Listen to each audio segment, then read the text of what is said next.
Hi everyone and welcome to today's interview as part of the Spirited Women Festival.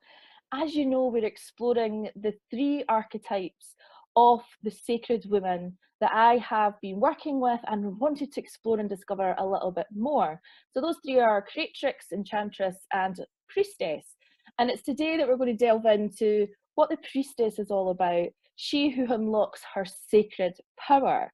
So today I am interviewing an absolute priestess, Cara Potts, who is the founder of Red Shed Alba up in Aberdeen in Scotland, where she weaves her magic around fertility, massage therapy, womb healing, therapeutic massage, Reiki, and also does monthly women's circles. So Cara is another Scottish beautiful woman who's created an amazing space to connect back to your sacredness and step fully into your power. Now, I think we've known each other for about a year online, might even be more of that now. We were trying to work that out beforehand. Cara's a fellow womb keeper. And what I love about you, Cara, is that you are an absolute powerhouse of a woman. We've just seen, I've been your silent stalker. Well, not so silent, because I tend to comment and post, I like a lot of the things that you do as well. But yeah, you're a powerhouse of women with three beautiful, inspiring boys. You do Aikido, martial arts, arrow breaks, and so much more. And just for this time that I've known you online and we've interacted on different lives, different groups together, I've always seen your passion for supporting and helping other women to really step into their sacredness, to really own their power, which was why I absolutely wanted to interview you to talk about the archetype of priestess, to talk about she who unlocks her sacred power. So I've got a few questions, if that's all right, that I'd love to ask. The first one is, when did you realise the importance of stepping into your sacred power? When did I realise? Oh, for sure, probably about 13 years ago, when I was dealing with an eating disorder. I had bulimia for 5 years, and I felt as though I'd exhausted every avenue that I possibly could to heal myself and trying to get to the crux. And I was invited to a fire walk, as you do, and I one Hogmanay, and I just knew, I mean, every ounce of my being was petrified. I'm not going to lie. I was absolutely bricking it for days prior and thinking up every excuse possible not to go and sabotage it, just because on some level I obviously knew that it was time to drop the shite. It was time to put the backpack down and own who I was. I'd been running from it for so long.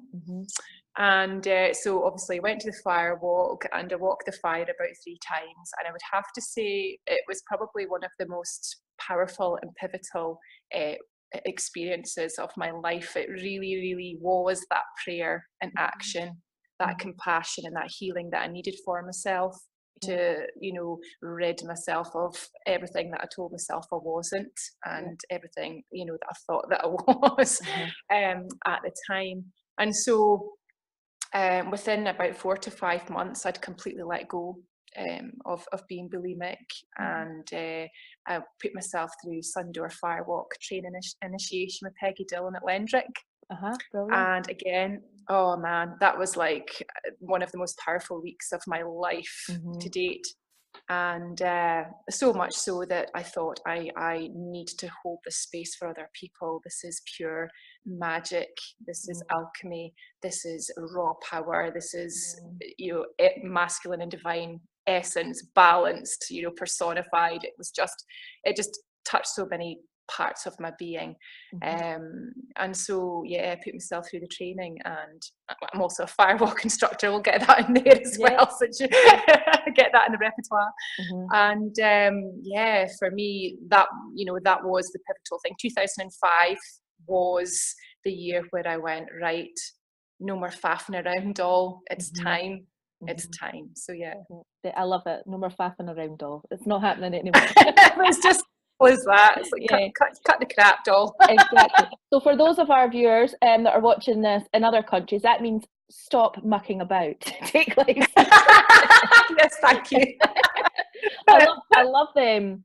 You'll notice when two Scottish people get together, our lingo just becomes even more even more Scottish. So if there's any questions you've got about that, definitely ask. And I usually say that on my post anyway. I often get messages saying, what was it that you meant there? What did that mean? I was like, oh yeah, I forgot that's Oh a yeah. Scottish word. But isn't that amazing how you recognise within yourself what you needed, even though it might not have been cognitive at that time, but there was something that pulled you. And it's Yes. not that it was a maybe a walk in the forest or something. No, it was like, I'm going to do a firewalk. It had to be big. It had to be Uh-huh. something big, because what I was holding on to was so big. So Yeah. it had to be something equal or Yeah. higher to that, to move the energy that was in me, you know. Yeah, perfect. So Mm, with that sense of empowerment, that mm, stepping into your power and that sacred act of walking the fire mm. and balancing out the masculine and feminine, everything that you talked about there, like what did that feel like to you? So what does power feel like to you? Because we've got a lot of negative connotations about power and power over in people and greed, and there's so Yes. much in there that people are frightened of power. Mm, But mm. what was that innate thing? Oh, I guess for me, what I've always looked at when I have been afraid to step into my power with anything is feeling responsible for people, Mm, having that responsibility of being heard, of being seen, of being held accountable for everything that you do when you put yourself in a position of being seen, mm-hmm, empowered. So that was always one of the, you know, do I want to do this? Don't you know? So yeah, yeah, that's probably it. It was always, what am I going to do with this? You mm-hmm, know, now I'm seen, now I'm heard. How am I going to be the best conduit I can be, mm-hmm, and not abuse that? Not that I thought I ever could, because mm-hmm, I'm really humble and really honest, and transparent mm-hmm, completely with myself and clients and people that I work with. mm-hmm. Um, but yeah, it's always just like, oh, you know, what am I going to do with this? How, Yeah, how can I serve with this? yeah.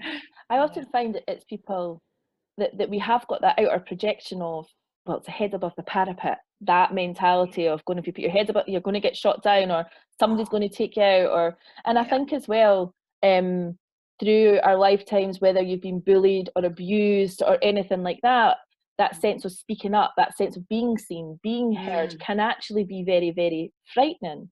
terrifying. And I wonder how much of it is also seeing yourself.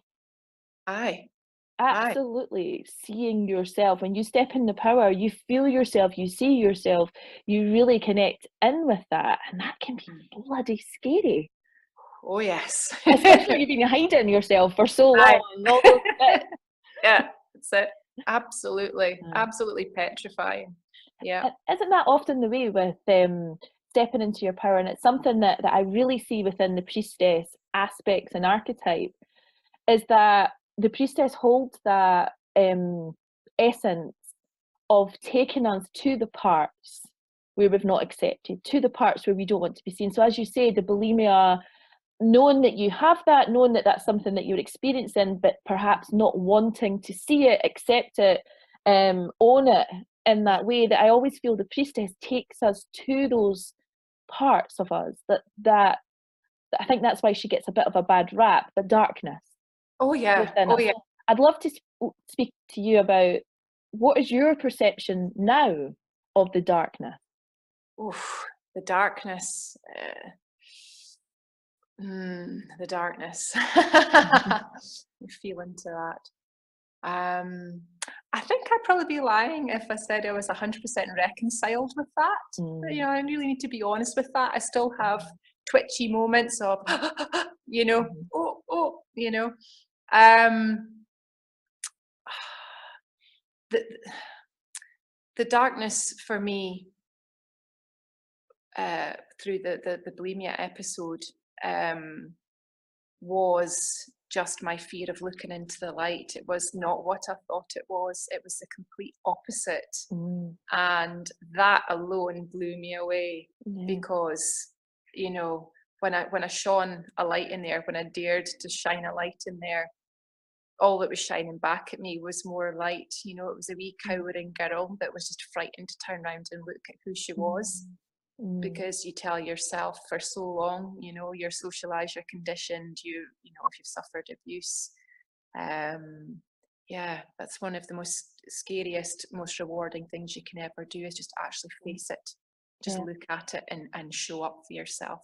Yeah, I often see the priestess as the one that has the candle and has the keys, and she is us. She is a part of us. It's not about bringing her from out within us. We have got that inner guide, teacher, mentor that leads us through the labyrinths of our soul, of our very being, with the candle, with the keys, to unlock those places we've locked away that are still causing us pain and hurt and things. And as you say, that shining the light onto something, you know, yourself, you were always scared of maybe what was hiding in the cupboards or under the beds, and the bed. And usually it was a sock or the shadow of something on the radiator or something really like that was nothing to actually fear, but it was our thoughts around it. And most of the times the things that we fear the most is because we've created this big shadow around it, made it so much bigger. And the priestess aspect is like, let's face it, let's go there. Like, for you to go there with the intent to release from bulimia into a firewalk over a firework, like that aspect of you was definitely leading you there. Oh, completely. As I said, I tried to sabotage it so many times. Oh, have I got a headache? Oh, have I got a babysitter? You name it. You know, I was ticking them boxes. But as I said before, it had to be something huge. It had to be something huge and something so I could see the power of myself reflected back at me. And that's, you know, you can find many ways to do that. You don't necessarily have to walk across the fire. Yeah, exactly. But I felt I had no choice. I felt.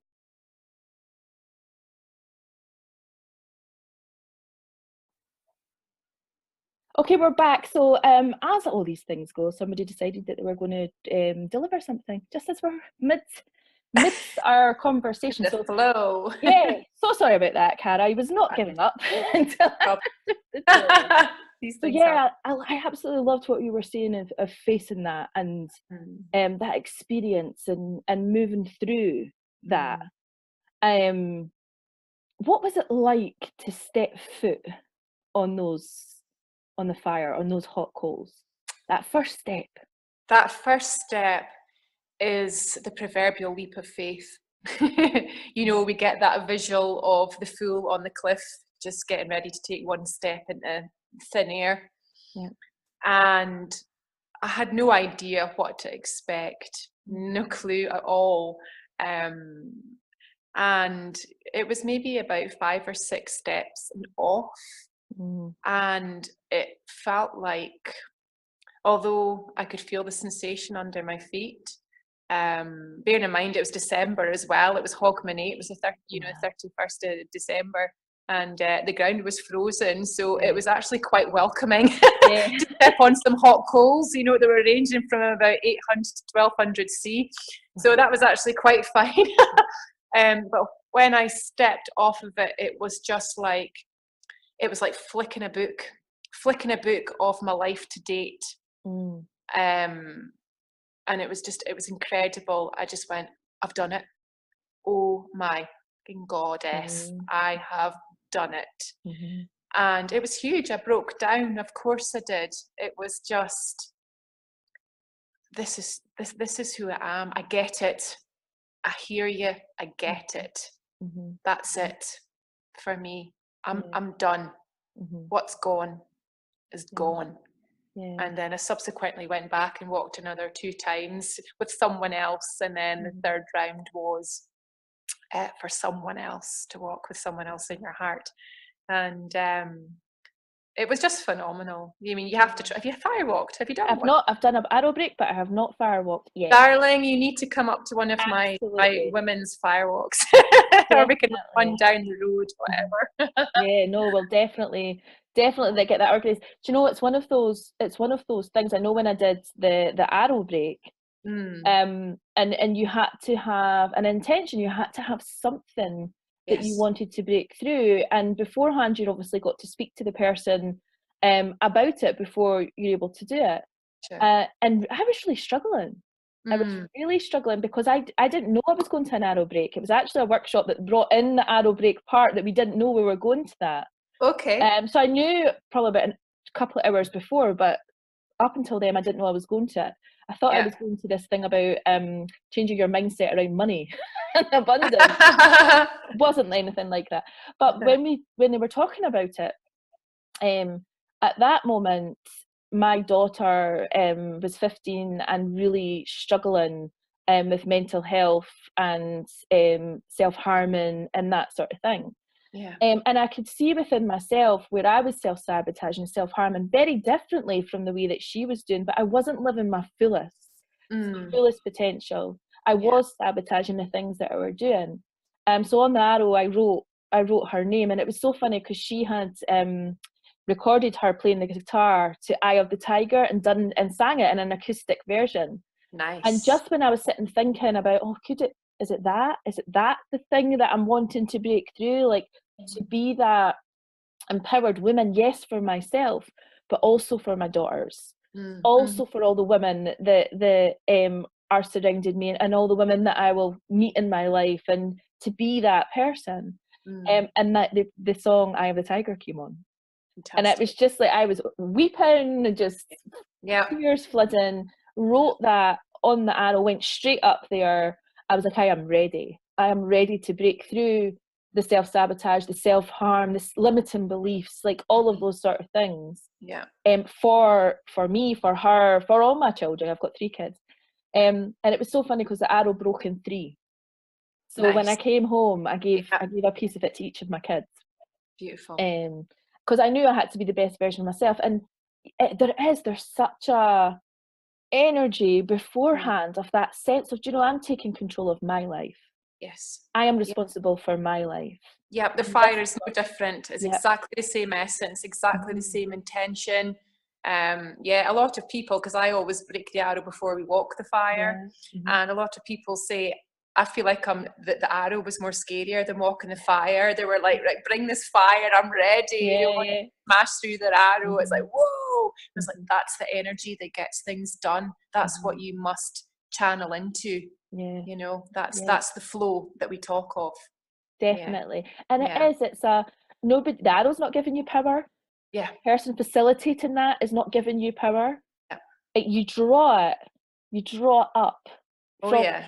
where, like, where, and if your wisdom, where do you believe that we're drawing that up from? Oh, well, um I feel it coming up through the soles of my feet. It's really it's deep earth energy, it's primal life force, Mm, it's fire, it's womb bowl, it's mm, everything, especially if it's a woman standing there, but equally if a man's standing there, mm, he can pull it in through his root, through his sacral. mm, And like I say, I feel before I do anything like that, I'm like flicking through a book and I'm shutting it. That's it. mm, Boom, mm, that's it. Let's do mm, this. Let's close this chapter. It's not the way things are going to end for me. mhm. And yeah, Beautiful. that's where I feel it comes from in me anyway. Yeah. Yeah. Oh, I love that. And so you've touched on there about womb power. And I Yes. know obviously you do a lot of womb work as well. Tell me Yes. about that. Like what is in this womb? What is Why in this? is it powerful? Why is it powerful? Oh my goodness, where to start? Um, I've always been one for drawing when I doodle. I've always done spirals. I'm Mhm. such a spiral Yeah. person. I'm always drawn to spirals. I've got so many items of clothing and things around my house with spirals. And, I feel I was getting these subconscious keys and messages for a very, very long time, even before, I stepped onto the path of womb keeper and Mhm. massage therapist for the womb and fertility. I guess it was probably, it was always going to happen. But for me, the womb, obviously, I'm a mother of two, always wanted to be a mum, always loved anything goddessy, always kind of had a deep love affair for the sacred feminine, the divine feminine. And I'm getting my mouth all juicy now. I'm getting all excited. So she's just, we're just spiraling in. We're tuning in and spiraling in. The womb bowl for me, what does it hold? Oh gosh, it holds so much, because I'm a great creative woman, always have been, always been very artistic and creative. And I guess consciously now I see that that's where that from that portal is where my creativity was coming from. And I would also look back at work I would do, and it would make my mouth water. I'd be like, where did that come from? That is just the color and the shape. And the feedback I would get from lecturers would be, your work is very vibrant, it's very alive, there's an aliveness about your work. It's almost like I could jump into it and feel it's very visceral. And it's really interesting when you get feedback. I'm not blowing my own trumpet, but it was blow away, just you go blow away. All right, I will. You've got my arms up the back. It's just, I just love talking about stuff like this. It's so I just love it. It's ace. And when I looked at my portfolio to get into art school as well, it blew me away. It was like a complete externalization of my womb bowl. I was telling a story. I worked on relationships. That was what my portfolio was around to get into Grey School of Art in Aberdeen. And I did, my visual discussion around it was about touch, was about birth, was about lovers, was about loss, about the yearning for the mother connection. There was so much in it, and as I say, it was very alive, and I embodied exactly what was going on in my womb bowl at the time and in my heart, because I believe they're both intrinsically connected. And that is how I consciously try to choose to embody myself and embody the work that I do, just to make sure that that's in alignment. And that's when I know that I'm coming from my absolute essence and from my innate power, and beauty as well. It just holds so much. I don't even know where to start. You could just say, it's where your sex organs are, and it's for reproduction, and yada yada yada. But of course, we know as women, as priestesses and goddesses, we know that it is so much more. It's everything. It's our seat of our joy. It's the seat of our passion. It's our relationship with ourselves. It's our relationship with everyone else around us. There's just so much juiciness in there. I don't know where to start. That's another question. Delve into that. Let's expand. You hit every part. You absolutely answered the question. And there'll be a lot of women watching this who haven't recognised the womb as that space, that sacred space of stepping into their power. And the creativity that comes from it, the relationship, as you say, the seat of your power, the seat of your joy, the seat of your essence, of your very, very being. So what about for those women who no longer have their physical womb? What would you say to these people? Are they powerless all of a sudden, or? Oh man, no, they're holding the power within themselves. I mean, I have women who have had hysterectomies come into me for just clearing womb trauma, whether it's physical, emotional, whatever it may be. I come under the umbrella of fertility massage, but I also like to annex it a wee bit and call it womb massage, because there's obviously the women who are coming to me who are looking to conceive, who may have conception challenges, fertility challenges, to say. And there's women coming to me who may not want any children, who are over that, or may, as you say, not having a physical womb. It matters not. The essence and the imprint is still there. The portal is still there. So I very much encourage women that still feel like they need some healing in that department, or feel they need to make peace with that, or just no longer connecting with that part of their body, you know, experience complete disconnection and, you know, depression and joylessness. And these can all be symptomatic of disconnecting once the physical womb has been removed from the body. So myself and all the other womb sisters around the planet who are doing this work are very, very keen to put it out there that although we come under the umbrella of fertility massage, this is for women, you know, any age, you know. Beautiful. And I'm glad we've approached that, because I think it's hugely important to talk about that it's not the physical necessarily. Of course, that's part of what we're talking about. It's the spiritual essence of it. It's the soul essence of it. It's the emotional essence of it, of power that we're talking about, of sacredness that we're talking about. I often see my womb space as that cauldron. And having these beautiful things that I can place within it, or sometimes not so great things and experiences that have happened sexually in the past, and things that might still be lurking in there as well, as to be able to have that cleanse or be able to move it out or whatever it is. And oftentimes that comes through creativity. And a lot of my storytelling, my writing, my poetry has come from the residue of what was left within the cauldron, what was left within my womb. Potent. Really potent. And it can be very, you know, when you look back at journals and like I've been doing since I'm here on holiday, or journaling myself and just saying, okay, I've noted, it's quite interesting as you say, I was flicking through my journal just before we went live there, and just seeing, because I was coming into my moon time, just coming into the winter, and I could see the spiraling down that I was speaking of. And yesterday's what I put in yesterday, this drawing that came out of nowhere, and these words, and the last thing I wrote above it was, now we're getting somewhere. It was almost like the last week has been the faff and the bullshit and just the layers, and I'm spiraling down and I'm spiraling in.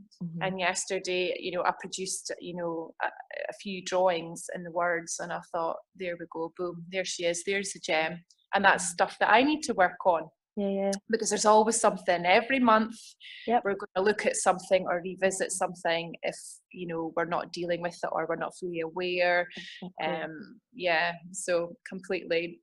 And that's the importance. I work a lot, and I know you do too, with our moon seasons as women as well. And the autumn for me, so premenstrual, is exactly, my tolerance level is very small.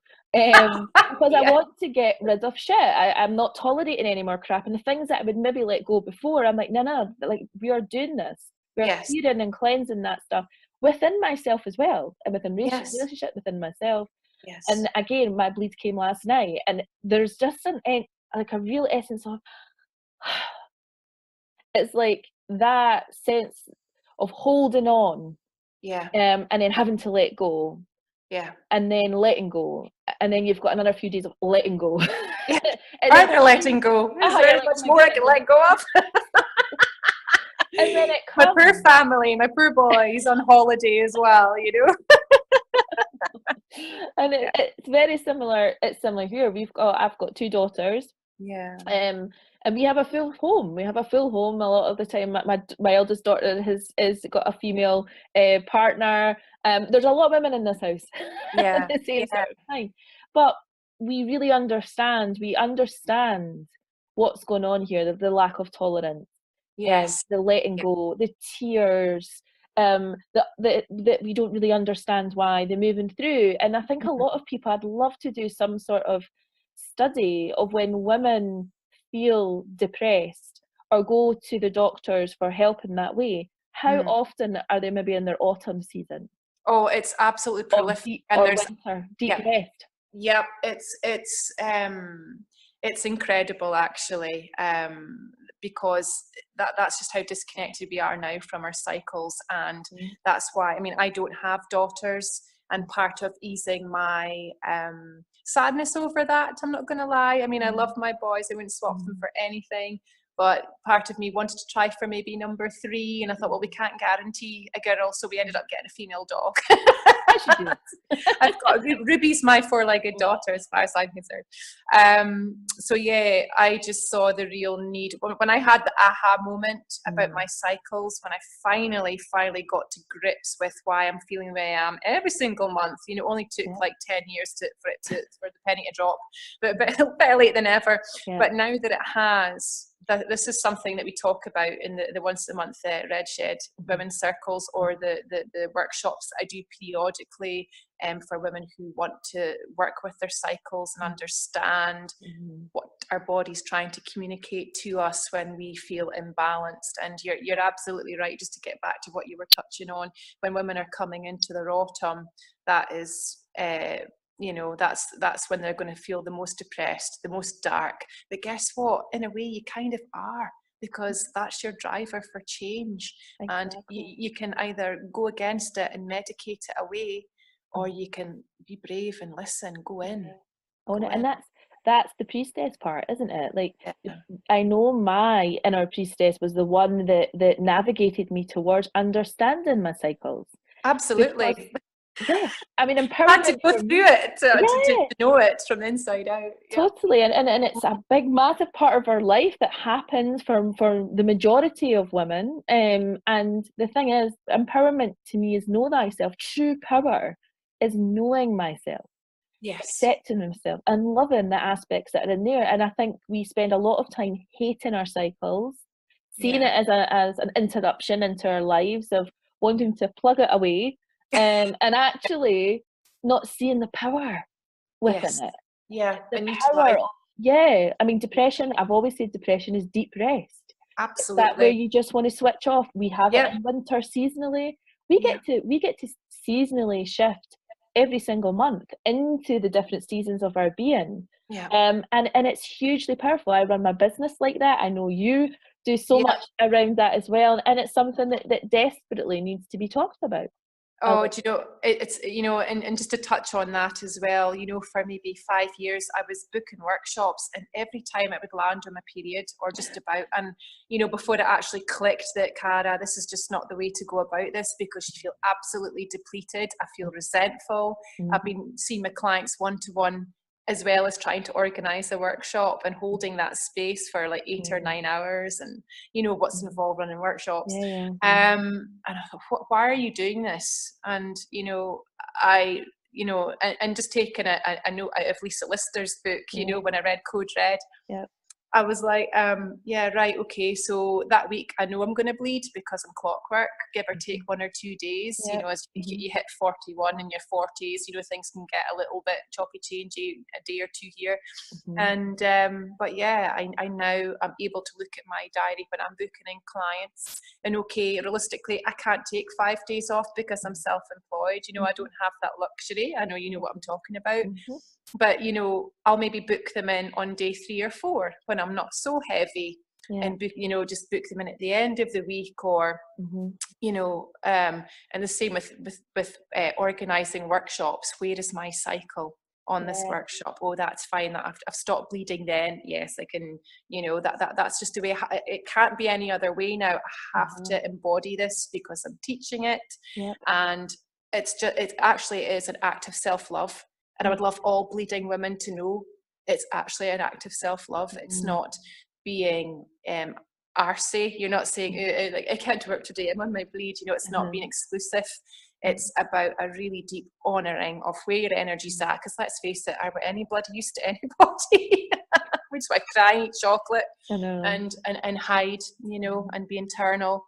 And that's, you know, that's the way it should be. That's where we're moving back to.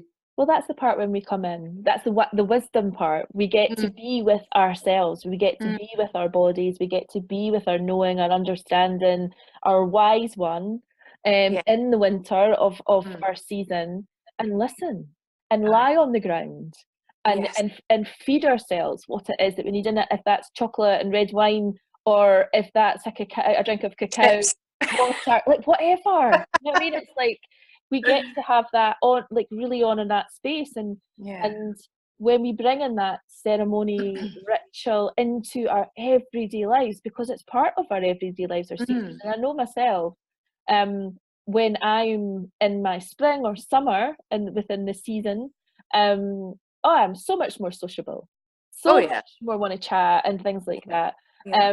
And it's difficult. It's difficult to bring that energy, hold that space. If I'm in my odd time, and even my clients, I always find it funny when I'm working with the clients. My essence is very different depending on when you get me seasonally. And is that not the power of a woman? That's why we seem to be, Yeah. I think outside looking in, we can seem to be all over the place, and you can't quite put our finger on her.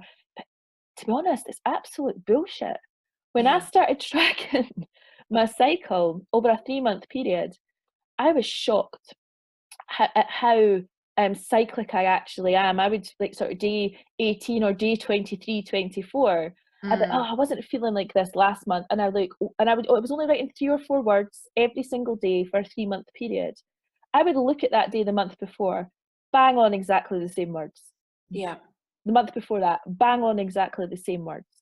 And I thought, I am so bloody predictable. Would you thought? I'm so cyclical. I'm such a woman. But you hear it all the time. Oh, you're all over the place. I can never understand you. It's like, no, if you understand that we're cyclic by nature, that is our power. That Yes. is the something that we can do. Yeah. Then we are absolutely understandable. But Yeah. most women don't understand ourselves. We don't understand, why am I down? Why am I depressed? My life is going really, really well. Why have I got this feeling? And then until you say to them, and most of the times I'll say, are you about due your bleed? Yes. Or on your couple of dates, how did you know that? Yeah. Because it's bloody natural. Our nature Yes. to go in and to Yeah. question our life and look at it, and what do I want to hold on to? What do I want to give up? What do I want to do? Why is life being like this? And you coming in, and once you know that, you can embrace it. I love my depression time, my deep rest. Oh, I'm like, bring absolutely. it. Yeah, absolutely. It really allows you to get to the crux of your Mm, stuff like no other time of the month can. And, exactly. you know, we're all busy women, we're all empowered women, we're doing our work, we're, you know, having families to support, we've got our partners, and it's a lot to carry in your womb bowl. You know, I always explain to women, you're kind of like a sponge that's saturated with emotional stuff, with stuff on the news, your work, carrying family stuff, friend stuff, parental stuff, whatever it may be. We're always carrying stuff because we are the proverbial family sponge, and we need space to wring it out. You know, we just get, there's enough already, and we need to give ourselves that time, even if it's a day or two. You know, I've sent my boys out for the last 2 days to go to the beach, 3 days without me. And, you know, I've only got a few more days left on this gorgeous island, but my need to not be around people is so strong.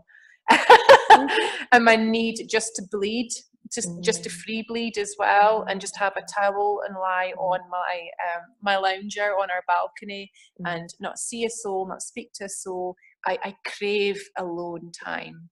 And I think that's why so women are so, you know, they get so, what would we call PMS, I guess, is because they're not listening to what needs to be listened to. They're busy themselves, they stick a tampon in and away they go. And, you know, the PMS symptoms are only going to get worse because we're not listening. You know, we're not listening to that dark aspect. That's the power, isn't it? It's the Yeah. power. It's all within us. The answers that we're searching, scrambling through, are absolutely all within us. So you're in Malta, at Gozo, isn't it? I'm on Gozo. Yeah. Perfect. So tell me about her, just a little bit about her. How are you finding her feminine, divine energy? Oh, it's always a strange one. I feel when you come to Roman Catholic countries, there's such a contradiction, because there's a deep love and sanctity of the divine, of Maria, the mother, and yet there's also a lot of disapproval as well. Christ is still above Mary. And that I'm challenged with. But that I can work with it. This is the second time I've been to Gozo. It's known as the sister island of Malta, so I kind of see Malta as masculine and Gozo is really feminine. And I've spent a lot of time in the ocean, snorkeling, and it's a very meditative practice, it's just beautiful. It's such a privilege to see everything under the sea. So that in itself is really feminine and fluid.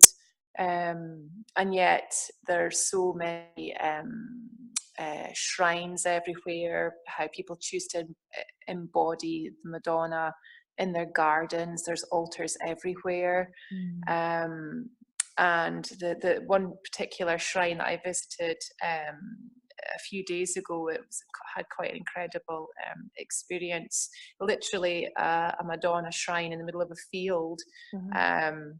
And just as I just left my husband and my wee boy outside, and I just walked in through the gates, and I kid you not, she was standing in front of me, and I just burst into tears. I just burst into tears. I thought, oh, I just ached. I ached to tap into that energy. It's been really busy before I came on holiday, just tying up loose ends, and I just felt like it was a gift to me, just to come into myself, just to come into that divine feminine aspect and really just rest in there. Because of course I was in the autumn as well, I was approaching my bleed. So what do I need? You know, what does my essence cry out for just now? What am I aching for? And it was mother love, it was sisterhood, it was connection to myself and other people. And I went back, I thought I have to go back by myself. So I went back on Monday, which was just the day after the mandolin celebrations that have been going on here and the fiestas that have been going on. I didn't want to go on the actual day because I knew it'd be busy. And when I went there on the Monday, you know, there was people had left offerings and candles and so on. And I was day 2 of my bleed. So I knew I had intuitively felt I had to do some sort of offering to the mother, to Our Lady. So as I do, I give my moon blood back to the earth every cycle without fail, whether I put it in water or I put it in my garden or somewhere else I feel intuitively that wants it. I release it there. So I took it with me, and there was a lovely wee garden planted all around the mother. And I gifted my moon blood back, and it was, I have to say, it brought stuff up in me, because, you know, in a Roman Catholic country, this would be seen as sacrilege, really. But I felt like Madonna a little bit, you know, with the burning crosses behind me and kissing the black Jesus. I thought, fuck it. Absolutely fuck it. You know, this is our time. We're taking this right back to the goddess, right back to the heart of the very first she. And this just has to happen. And there was no one around. So I anointed myself as I do, my third eye and my heart space and my womb bowl. And I also anointed the back of her head on the altar. And with that, this almighty, I swear in my son's life, was this almighty gust of wind that just kicked up dust all around me like you wouldn't believe. And I was like, oh, the hairs in the back of my neck stood up. But it wasn't like, you know, oh, you know, you're going to go to hell for this. It was like, whatever conditioning that was in my body, my being, that's been passed down to me through my lineage, whatever it is, for all the women on this island that have suffered shame, have been told that they're anything less than they are, the whore, the prostitute, whatever it may be. It was like 2,000 years of that just fucking blew away. Amazing. Yeah, I'm emotional talking about it. I'm tingling all over. Yeah, all over. It's such an immense, sacred, powerful moment that I feel this is what this movement's about, spirited women. Regardless if you feel comfortable with sharing your moon blood, regardless of what, it's all about stepping into that empowerment and recognizing that we can let go of the shame of the old conditionings that have held us back, and we can absolutely step forward into what feels good, what feels that is part of our purpose in life. And we are in a remarkable time. 100 years ago, yeah, we would have been burnt for those things, we would have been hung for those things and tortured, and yes, we might still feel and get attacked in different ways for that, but my God, what a time to be alive. Yeah. Like that freedom to talk openly about what we're talking about right now, and saying it's okay for me to own myself and say I'm a passion priestess and come out, whether it's in a corporate environment or with my other sisters. It's just about, you know, the time has come for utilizing, stepping into our power. And I do believe the archetype of the priestess is the one that is guiding us, that is leading us with her candle and her light, with her set of keys, through the labyrinth of our soul, with all the mentors and all the meteors round the corner, going, oh my goodness, there's a monster there, there's a monster here, and going, do you know what, we're okay. We have got this. And there is a time of slaying our dragons. Recognizing we've got the power within us to do that, and facing our fears as well. And it's a potently powerful time right now. And I am blessed to know people like yourself, and all the women that are stepping forward for this movement of what we're talking about here, and how we can really expand that in the world with the beautiful work that we're doing. And that's what I'd love to ask you next, Cara. Where is the priestess taking you next? Like, what power? Where is that going to be leading into? Wherever she needs to. I mean, that was one of the releasings as well, as I was doing my ritual round Mary, was wherever I need to be seen, wherever I need to be heard, please allow me to move through any traces of unworthiness, of fear, of doubt. Just let it go. Just, you know, allow me to walk through these important doors when they open. Yeah, I might have a wee bit of a bum twitch. That's okay. That's okay. That really, really is okay. Because I tell you, my fear and the need to overcome it is, you know, because I know what's on the other side, has never stopped me from doing anything that I know that spirit and my gut and my womb bowl and my heart are taking me to. I have never been let down with every leap of faith ever. And they've been many and bonkers. You know, I might have at one point turned and went, are you sure about that? That's a bit crazy. You sure you want to do that, doll? But I have been caught by the universe, by the goddess, whatever you want to call it, every single time. Because when your heart and your womb bowl are in alignment with your passion, that's it. Definitely. You've arrived. You're there. You're on your way.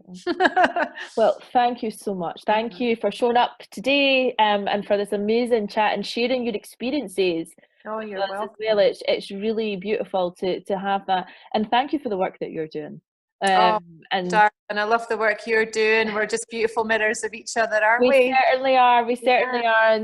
And yeah, stepping through the portals and being the best versions of ourselves that we can, with the messages that are ringing in our souls, in our womb bowls, and sharing them with the world. So thank you so much. And I'll be popping the links to your pages and your websites and that sort of thing. If you do want to connect with Cara, all the links will be underneath the video. But thank you again. Big love. My darling. Take care. Bye. Bye-bye, everyone.